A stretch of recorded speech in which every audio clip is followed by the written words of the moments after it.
Hello বন্ধুরা, নতুন একটি এপিসোডে আপনাদের সকলকে স্বাগতম জানাই। আজকে চলে আসলাম আবার একটি নতুন এপিসোড নিয়ে। আজকের এপিসোডটার নাম বৃষ্টি রাতের আতঙ্ক। গল্প পাঠে আমি অঙ্কুশ, পোস্টার ডিজাইন করেছেন পলাশ ভট্টাচার্য এবং সাউন্ড এডিটিং করেছেন অরিন্দম ব্যানার্জি। যে সকল বন্ধুরা প্রতিনিয়ত ভয়ানক ভয়ানক ভূতের গল্প শুনতে অনেক বেশি ভালোবাসেন, সেই সকল বন্ধুদের বলছি যারা এখনও পর্যন্ত আমার চ্যানেলটি সাবস্ক্রাইব করেননি তারা এখনই আমাদের চ্যানেলটি সাবস্ক্রাইব করে রাখুন, কারণ আমরা প্রতিনিয়ত ভয়ানক ভয়ানক ভূতের গল্প আপলোড করে থাকি আর সেই গল্প সবার প্রথমে আপনার কাছে পৌঁছে যাবে। তো চলুন বেশি কথা না বাড়িয়ে এই গল্পটা মনোযোগ সহকারে শুনি। কিরে, বাড়ি যাবি না? আরে ওই শুনছিস রাত 11টা বাজে, এবার তো ক্যামেরাটা ছাড়, বাড়ি যা এবার। আবিরের মুখে কথাটা শুনে আমার কান খাড়া হয়ে গেল। এই রে, আবার দেরি হলো আজ, নির্ঘাত আবার বকা খাবো।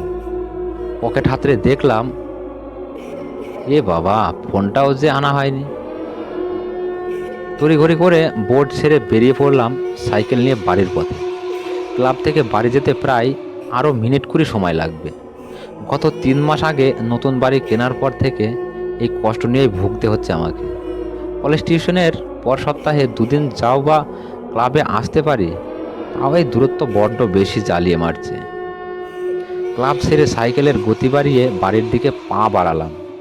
যেই কিনা 5 মিনিট রাস্তা এগোলাম, অমনি কোথা থেকে ঝিমঝিম করে বৃষ্টি শুরু হয়ে গেল। ক্লাবে ফিরে যাব ভাবলাম, তারপর ভাবলাম না, ভিজে ভিজে তাড়াতাড়ি সাইকেল চালিয়ে চলে যাওয়াই যাক। এখানকার রাস্তা বলতে গেলে খুব ভালো। ভোট আসছে বলে সদ্য পাকা রাস্তা করে দিয়েছে কাউন্সিলর। সমস্যা বলতে একটাই, বাড়ি যাওয়ার পথে একটা বড় মাঠ পার হতে হয়, সেখানে শুধু যা একটু কাঁচা রাস্তা। তবে আমার বাড়ি যেতে গেলে শর্টকাট বলা যায় সেটাকে। ওখান থেকে বাড়ি যেতে আমার 10 মিনিট সময় লাগবে, আরও পাকা রাস্তা ধরে গেলে প্রায় আরও আধা ঘন্টা।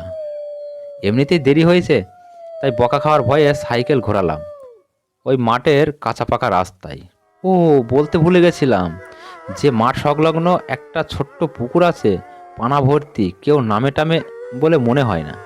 তবে ওইটুকুই যা খারাপ, ওটা পার হলে আবার ভালো রাস্তা। যাই হোক, কাঁচা পাকা রাস্তা ধরে এগোতে লাগলাম। একটু পরেই পৌঁছে গেলাম ওই মাঠ সংলগ্ন পুকুর পাড়ে। বৃষ্টি হওয়ার ফলে মাটি কাদায় পরিণত হয়ে গিয়েছিল, আর সাইকেল চালাতে বেশ বল লাগছিল। হঠাৎ জোরে সাইকেল চালাতে গিয়ে চেন আটকে গিয়ে পড়লাম সজোরে কাদাতে। একে বৃষ্টি, তারপর কাদা, তারপর আবার সাইকেলের চেন পড়লো। সব মিলিয়ে রাতটা যেন নরক লাগতে লাগলো। কাদা থেকে উঠে ওই বৃষ্টির মধ্যে সাইকেলের চেন তুলতে লাগলাম। ভয় এখন একটাই, বাড়িতে গিয়ে কী বলবো। বৃষ্টি একটু কমেছে মনে হলো। পুকুরের মধ্যে জল পড়ার টপ টপ হালকা আওয়াজ শুনতে পাচ্ছি। সাইকেলের চেন তোলার চেষ্টা করছি, কিন্তু অন্ধকার বলে তুলতে খুব অসুবিধা হচ্ছে। ফাঁকা কাদা ভরা এই মাঠের মধ্যে হঠাৎই আমার মনে হলো পুকুরে যেন কেউ ঢিল ছুঁড়ে যাচ্ছে অনবরত। বেশ জোরে জোরে এই শব্দ কানে আসছিল। সাইকেলের স্ট্যান্ড করে একটু এগিয়ে গিয়ে দেখি সামনের এক শুকনো খেজুর গাছের কাছে কে যেন একটা বসে আছে। আর একটু এগিয়ে গিয়ে যা দেখলাম, তা দেখে হৃদয়ের গতি 10 গুণ বেড়ে যেতে লাগলো। অন্ধকার হলেও বুঝলাম এক 4-5 বছরের শিশু, যে কিনা অনবরত ঢিল ছুঁড়ে যাচ্ছে পুকুর পাড়ে বসে। আমি প্রথমে ভাবলাম কাছাকাছি কোনো বাড়ির কোনো বাচ্চা ছেলে হবে হয়তো, ভুল করে বাড়ি থেকে বেরিয়ে চলে এসেছে। বুকের একটু সাহস জমিয়ে আমি ওই বাচ্চাটির দিকে এগোতে লাগলাম। আমি তখনও দেখলাম বাচ্চা ছেলেটা অনবরত ঢিল ছুঁড়ে যাচ্ছে। আমি তার প্রায় অনেকটা কাছে যেতে কিছু বলবার আগেই হঠাৎই প্রচণ্ড জোরে বাজ পড়ল। আর তখনই শিশুটি যে চাউনি নিয়ে আমার দিকে তাকালো, কয়েক মুহূর্তের জন্য মনে হলো আমার সমস্ত শরীর যেন অসাড় হয়ে এলো। এই আমি কি দেখলাম!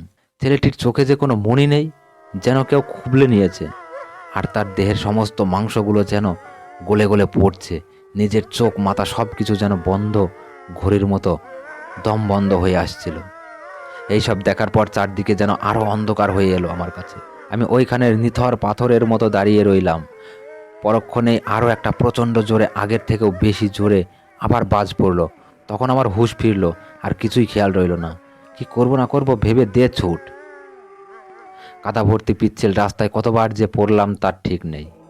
তবে বারবার যত মনে হচ্ছে পিছন থেকে কে যেন পুকুরে অনবরত ঢিল মেরেই যাচ্ছে, আর তার সেই শব্দ যেন কান মাথা ভেদ করে চলে আসছে আমার কানে, মাথায়, সমস্ত শরীরের অঙ্গে।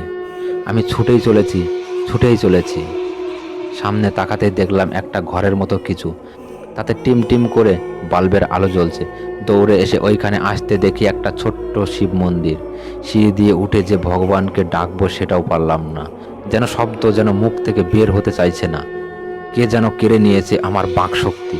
এখনো কানে বাজছে সেই জলের ঢিল ছোড়ার শব্দ অনবরত। আর পারলাম না সেই মুহূর্তে, মূর্ছে গেলাম ওই সিঁড়িতেই। পরে শুনি মা বাবা মাঝরাতে আমার খোঁজ করতে বেরিয়ে আমার মন্দিরের সিঁড়িতে পায়। এরপর আমার সম্পূর্ণ জ্ঞান ফেরে 3 দিন পর। শুনেছিলাম আমার 3 দিন বমি, জ্বর, মুখ দিয়ে রক্ত ওঠার লেগেই ছিল। শরীরের সম্পূর্ণ ঠিক হতে লেগেছিল আরও 2 সপ্তাহ। মা বাবাকে ওই রাতের ঘটনা বলেছিলাম। তারা তদন্ত করে জেনেছিল যে 4-5 বছর আগে এক বাচ্চা ছেলে দুপুরে খেলতে খেলতে জলে পড়ে যায়। কাছে পিঠে কেউ না থাকায় সে ডুবে মারা যায়। পরে তার দেহ গ্রামের লোক উদ্ধার করে। এরপর বাবা মা এই ব্যাপার নিয়ে আর কোনোদিনও আলোচনা করেনি। আমিও ভুলে গিয়েছিলাম সব। এই ঘটনার প্রায় 2-3 মাস পর আমরা বাড়ি ছেড়ে চলে যাই আমরা অন্য স্থানে। ওই ক্লাবের কাছে আমার আবদারে তবু এখনও গভীর রাতে যখন বৃষ্টি হয়, কান পাতলে আমি যেন আওয়াজ শুনতে পাই, কেউ যেন আমার চারপাশে জলের মধ্যে ঢিল মেরেই যাচ্ছে। মনে হয় সে এখনও আমার কাছাকাছি আছে। মনে হয় সে আমার বাথরুমে আছে, কলতলায় আছে, সব জায়গায় আছে। আজকের গল্পটা এই পর্যন্তই। বন্ধুরা, গল্পটা কেমন লাগলো আমাদের কমেন্ট করে জানাবেন। যদি গল্পটা আপনাদের এতটুকু ভালো লেগে থাকে বন্ধুদের মাঝে শেয়ার করে দেবেন। নমস্কার।